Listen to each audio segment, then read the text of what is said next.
Hello, everyone. It's Lanice, and how are you? Welcome to Lessons from an RN.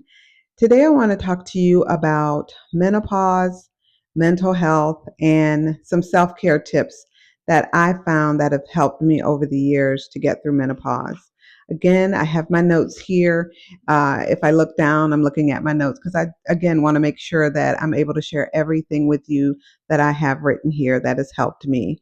So, the reason why I'm doing this video is because I found that the one thing that I had no idea about that was coming my way with perimenopause and menopause are just the mental health changes and how I needed to adjust my life and things that I was doing just to make sure I was taking care of my mental health. And honestly, there were times when I just didn't feel like myself. I had issues with anxiety, claustrophobia, um, feelings of doom. And, I'll share more and more with you at the end. I'll share a story that I should have known something was different about 10 years ago, but I just wasn't sure what was going on with my body at that time. And I'll share that with you at the end. And I've heard now more women tend to have this issue. But 10 years ago, I just never heard that the issue that I was having was normal. And so the first thing I wanted to share with you is when it comes to our self care and our physical health, it's very important that we prioritize our physical health and that you may be able to take walks throughout the day, spend time in nature, go to the gym. Just make sure that you prioritize going to get your annual physical every year with your primary care doctor, as well as your gynecologist, your mammograms, and your dental and vision, all of that you need to make sure to prioritize every year as you get into this phase of life. I find that you'll begin to see things that are changing with your body more. And just keep in mind as you approach those late 30s, early 40s, when you begin to see things happen with your body, um, think, is this perimenopause or menopause? Because it could be. And it's very important to find a menopause educated gynecologist. That will help save you a lot of time and frustration and agony if from the start you have a menopause educated gynecologist. They are not easy to find, but it is possible to find them. And there are many of them on YouTube, and there are some that do telehealth. So even if you can't find one in your area, you might be able to find one in your state that will do a telehealth appointment with you. I really wanted to have a face appointment with a gynecologist, and great. Thankfully, I was able to find one here in my area. But to my knowledge, the one that I see is the only one in the area. I could be wrong, but it took me a while to find him. And so don't be surprised if it takes you a couple of tries to find a menopause educated um, OBGYN doctor. The second thing I want to talk to you about is taking care of your psychological health. One of the ways I find that helps me take care of my psychological health is number one, journaling.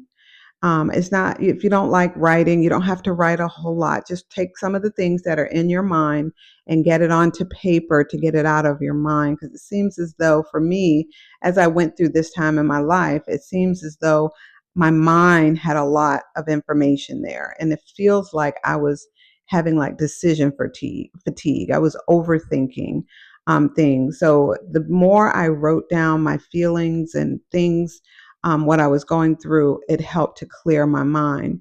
The other thing I recommend is getting a therapist. And if you can't find a good therapist in your area, I found a good therapist on psychologytoday.com. And there they have information. Locate a therapist, and you can read all about the therapist, get a picture of them, find out about their history, and you hopefully will find someone that you feel comfortable with talking to about what it is you're going through at this phase in your life. So it's very important to take care of your psychological health. The third thing I want to talk about is take care of your emotional health. I know as women, we like to take care of everyone, but around this time, it's very important for you to prioritize taking care of your health. You've been on the airplane where they say if the oxygen drops down, make sure to put the oxygen on yourself before you put it on your child. Well, this is the same concept. Make sure that you are prioritizing your emotional health so that you can be there for your family and for your friends and and for your career. But I would say for your emotional health, it's very important to just be compassionate about taking care of yourself.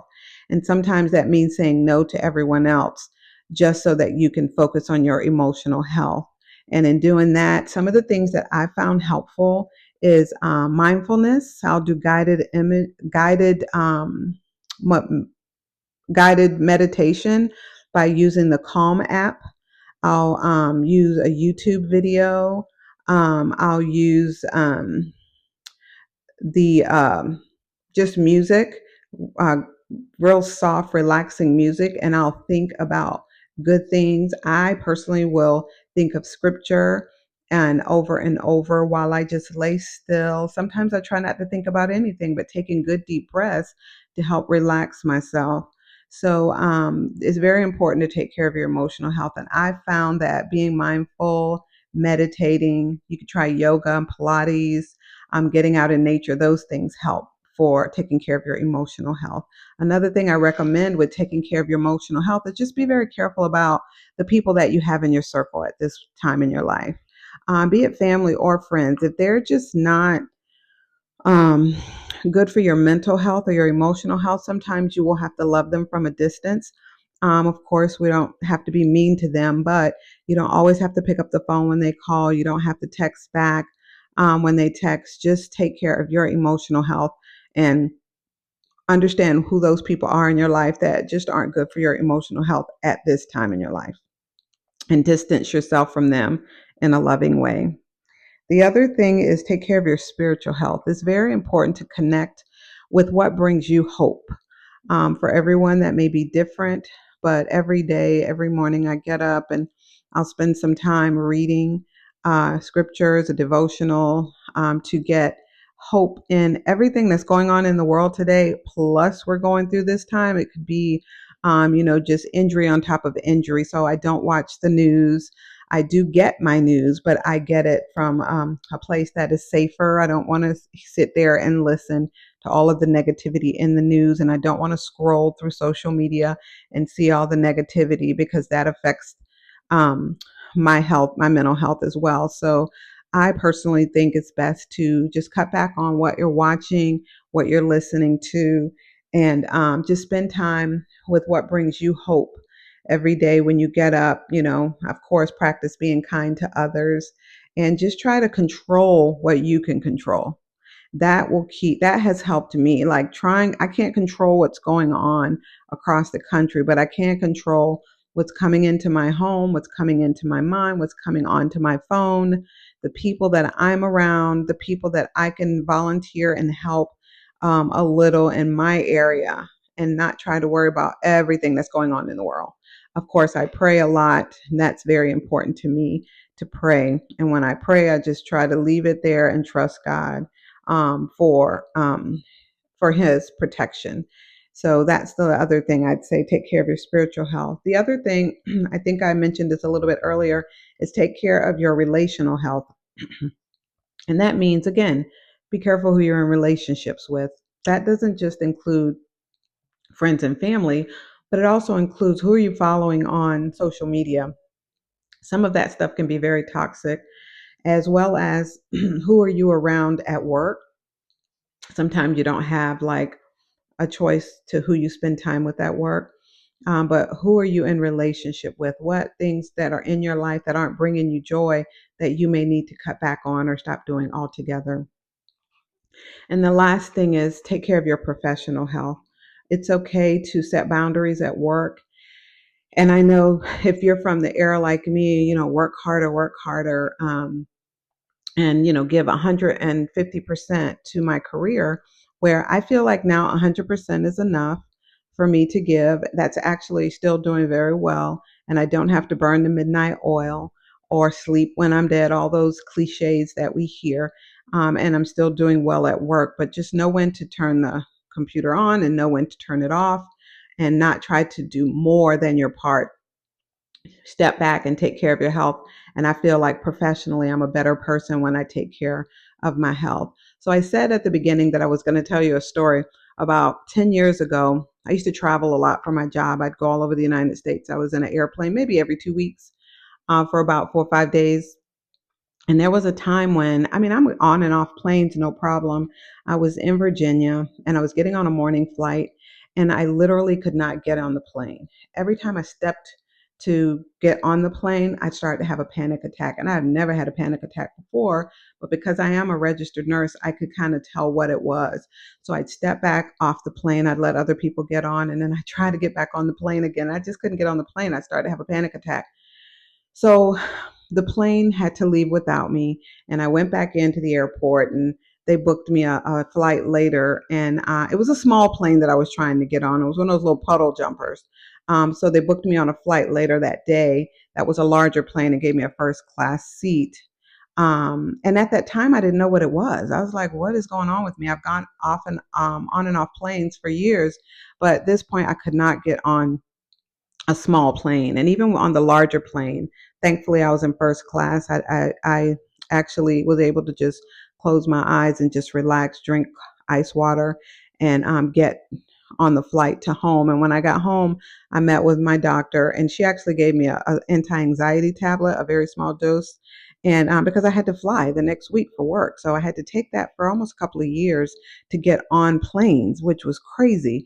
But now that I look back on it, it was menopause because I don't even have any issues anymore. It like went away after, I don't know, 4 or 5 years. But during COVID, I didn't have to fly so much. So it went away sometime during COVID. But before that, I couldn't sit in the back seat of a car. I'd get claustrophobic. I just didn't like being in tight spaces with a lot of people. And so I'd say claustrophobia was another issue that I had and didn't even realize it. So when you start to get, in the perimenopause, menopause phase, just remember that as women, we take care of a lot of things. We're nurturers, we take care of our families, but it's very important that we understand that it's not the best thing to just take care of everybody else and not take care of ourselves. That is not good anymore. It's best to take care of ourselves so that we can be there for others. And that looks different at different stages of life. So that's just my tips for you today, how I went from hot flashes to happiness, and how I am doing very well today with what regimen that I have. And I'll talk more in other videos about, the supplements that I take and the doctor that I see and some of the things that I do to keep myself healthy and some of the self-care tips that I have also instituted as it relates to going to see my doctor, going to the gym, what type of foods I eat, and things of that nature. So I hope you enjoyed this lesson from an RN today, all about my mental health and menopause, how I went from lots of hot flashes to happiness. And just like and subscribe to my channel for more videos like this on women and health and wellness at this phase of our life. Take care.